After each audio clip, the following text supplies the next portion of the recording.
गिरीश, शरद पवारांनी प्रामुख्याने 3 मुद्दे या पत्रकार परिषदेमध्ये प्रामुख्याने मांडले। पहिला मुद्दा होता तो छगन भुजबळांच्या पाठीशी राष्ट्रवादी काँग्रेस आहे, त्यांनी दाखवून दिला पत्रकार परिषदेने। दुसरा मुद्दा होता भाजपकडून सत्तेचा कसा गैरवापर केला जातो आणि विरोधी पक्षाच्या नेत्यांना, जे प्रमुख नेते आहेत त्यांना कशा प्रकारे टार्गेट केला जाते, तो मुद्दा होता। आणि तिसरा मुद्दा, ज्या एजन्सीज आहेत, तपास यंत्रणा आहेत, त्या यंत्रणांचा कसा दुरुपयोग होतोय किंवा त्या यंत्रणा कशा चुकीच्या पद्धतीने सगळा तपास करतात आणि चुकीच्या पद्धतीने वागतायत, हे 3 मुद्दे प्रामुख्याने शरद पवारांनी आपल्या पत्रकार परिषदेत मांडले।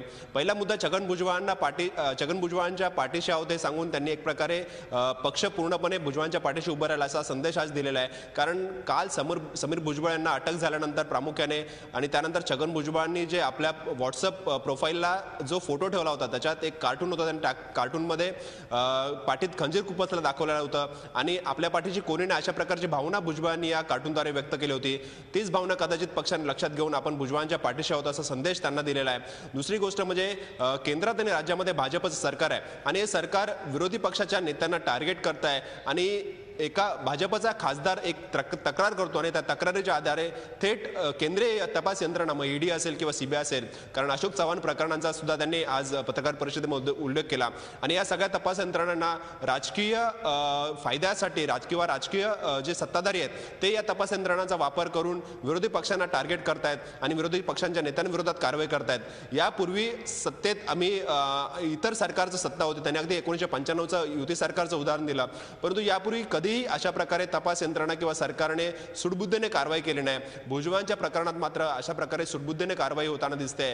जे दोष असतील किंवा ज्या चुका असतील त्या समोर येतील तपास यंत्रणेमध्ये, परंतु तपास यंत्रणा चुकीच्या पद्धतीने काम करते असा पवारांचा दावा आहे। भुजबळांच्या घरांवरती आणि कार्यालयांवरती 3 वेळ छापे टाकले गेले, ईडीनेच हे छापे टाकले। जर ईडीने एका वेळेला छापे टाकल्याने त्यांना हाती काही सापडले नाही तर 3-3 वेळा छापांची काय गरज होती? किंवा यापूर्वी असं कधी घडलं नाहीये की एकाच गुन्ह्यासाठी, एकाच तक्रारीसाठी 3-3 वेळ ईडी अशा प्रकारे कारवाई करते आणि छापे टाकताना अटक होते।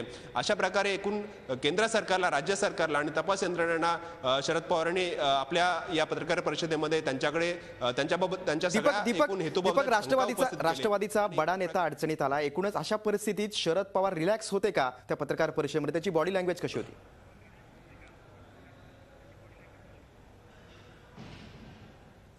गिरीश, पवार रिलॅक्स होते असं म्हणावं लागेल, कारण त्यांनी काही प्रश्नांना अगदी हसत खेळत उत्तरं दिली। त्याचबरोबर केवळ भुजबळच नाही तर इतर मुद्द्यांवरती सुद्धा त्यांनी या पत्रकार परिषदेमध्ये इतर मुद्द्यांवरती पत्रकारांच्या प्रश्नांना उत्तरं दिली आणि अगदी छगन भुजबळांच्या व्हॉट्सअप डीपीचा प्रश्न त्यांनी ज्या पद्धतीने हसत टोलावून लावला त्या पद्धतीने पवार पूर्णपणे रिलॅक्स होते। पण निश्चितच कुठून तरी पक्ष हा हादरलेला या सगळ्या कारवाईमुळे, कारण थेट छगन भुजबळ यांच्या पुतण्याला आणि जे राष्ट्रवादी काँग्रेसचे पूर्वी खासदारही होते समीर भुजबळ, त्यांना अटक होते। त्यामुळे पक्षाची प्रतिमा जी आहे ती प्रतिमा कुठेतरी मलिन होण्यास ही घटना जी आहे कारणीभूत ठरणार आहे आणि पक्षाची शरद पवार आता कुठे आहेत आणि छगन भुजबळ यांचे पुत्र पंकज भुजबळ आता कुठे आहेत, काय माहिती मिळते का?